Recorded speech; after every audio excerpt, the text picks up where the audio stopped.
Most people, ladies and gentlemen, are stoppable. Most people, all you have to do is tell them no. All you have to do is make it inconvenient for them.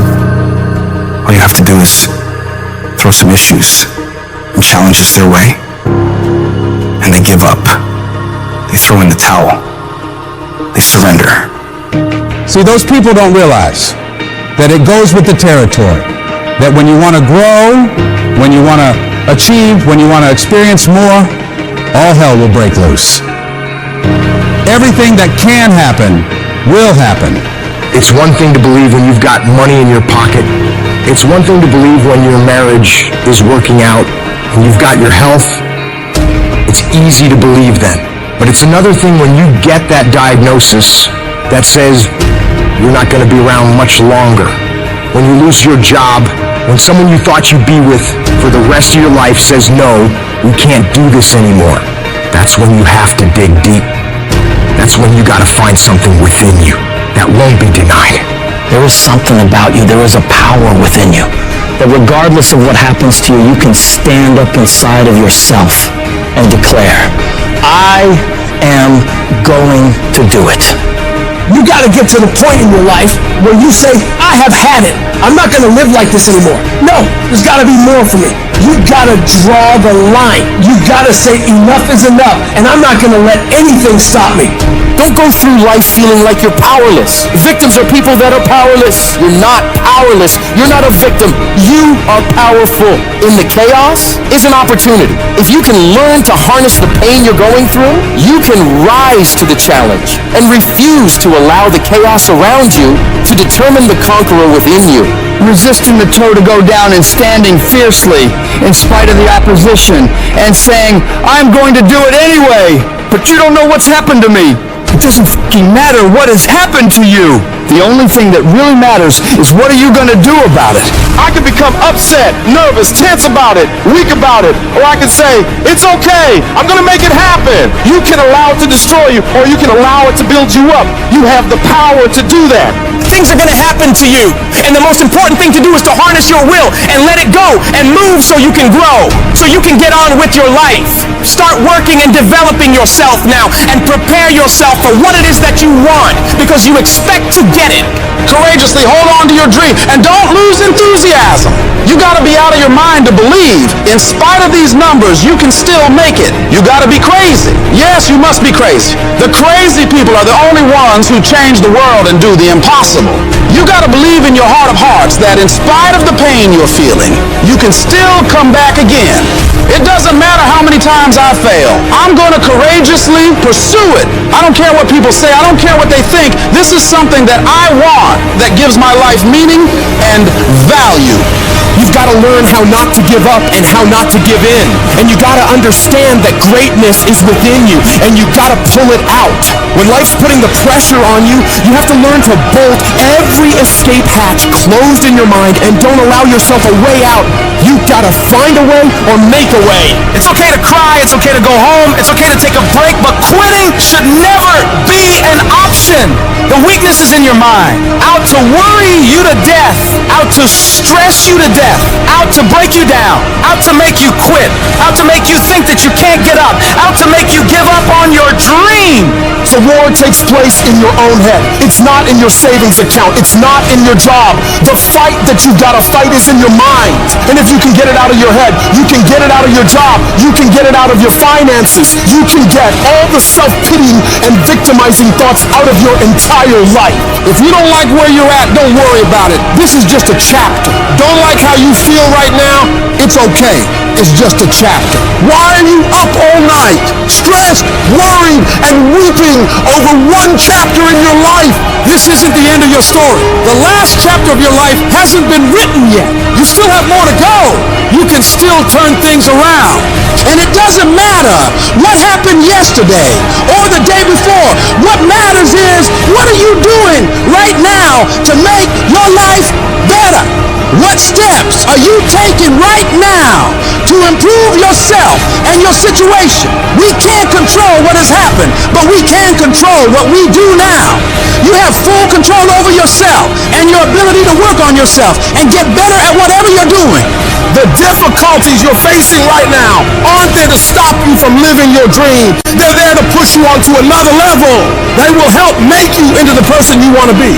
Don't run away from the hardship like most people do. Step toward it, face it head on, and be willing to wrestle with it to get what you want. This world is always going to give you scars, and that's nothing to be ashamed of. Many people try to hide their scars. No, you should wear those scars as a badge of honor. They show what you've overcame, what you've faced and beaten, because only the toughest people make it through to the other side where success is. And you are tough. You are cut from a different cloth. And you got to see yourself capable and worthy of living a life of greatness, a life of peace. Say to yourself, I'm going to do it. I'm coming out of this. I don't know how long it's going to take. I don't know what I'm going to have to go through. I don't know what I'm going to lose along the way. But I am going to make it through this. I've been broke, busted, and disgusted, but I still believe that I am coming out of this mess. No matter what it takes, I'm going to do it. What is the common denominator of failure? Why are you failing? You never say because of me. Oh, it's the competition. It's the economy. It's the president. It's Congress. If you wake up tomorrow morning and blame your failure on someone or something else, you have no reason to change, do you? But if you woke up in the morning and looked in the mirror and said, I am failing because of me, the decisions that I make, the energy I put in, I'm not passing the blame. If you look in the mirror tomorrow and say that, you will change. Because nobody likes thinking of themselves as a failure. Winners win and losers lose.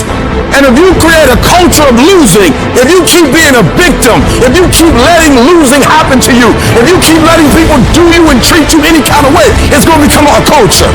Take ownership. Take ownership of everything in your world, the good and the bad. Don't make excuses. Don't blame any other person or any other thing. Take ownership of your mistakes. Take ownership of your shortfalls. Take ownership of your problems. And then take ownership of the solutions that will get those problems solved. Take ownership of your job, of your team, of your future, and take ownership of your life. All I need you to do is speak up and say, I expect to win. Declare that it's over. That yesterday was the last day that you were a loser. Like yesterday was the last day you expected to come up short. When you set out for a goal, expect it to happen. Expect to be successful. Expect it to be positive. If you can expect it, if you can wake up feeling like a winner, if you can wake up talking like a winner, if you can expect that everything you do will come out winning, I guarantee you, you never ever have to come up short again. It's not easy, but through practice and practice and practice, practice makes improvement. You can always better your best. You can always go beyond anything that you have ever done. You never hit a state of perfection. You're always bigger than what you do. And so all you're looking for are new breakthroughs through practice and practice and practice. You'll get better and better and better. It might be year 2, 3, 4 before you get your big win, but you could decide now, I'm going to walk, talk, and be a different person. You decide that. You're the lead character in the story of your life. Everything has to do with you intending to win. Too many of you are playing with your business. If you make that shift, I'm going to win. We're going to play to win now. We're not playing to play. We're not playing to see how we do. We're not playing for fun. Once you start getting some winning, you start changing. You talk different. You walk different. All of a sudden, this isn't the same damn human being. You can change you. You'd be surprised what a little winning would do. You'd be surprised how good you'd be if you just decide to win. Be number one in your office, number one in your region. And when you start stacking them up, your life can change. We all want to be a beast, but do you know what a beast is? A beast is someone who can go through hell and be grateful that their legs are working. A beast is someone who's lost everything, but is grateful for the opportunity to get everything back and get even more. A beast is someone who can hit rock bottom and can say, Roger that. I'm going to harness this. It is only up from here. I'm going to come back even stronger.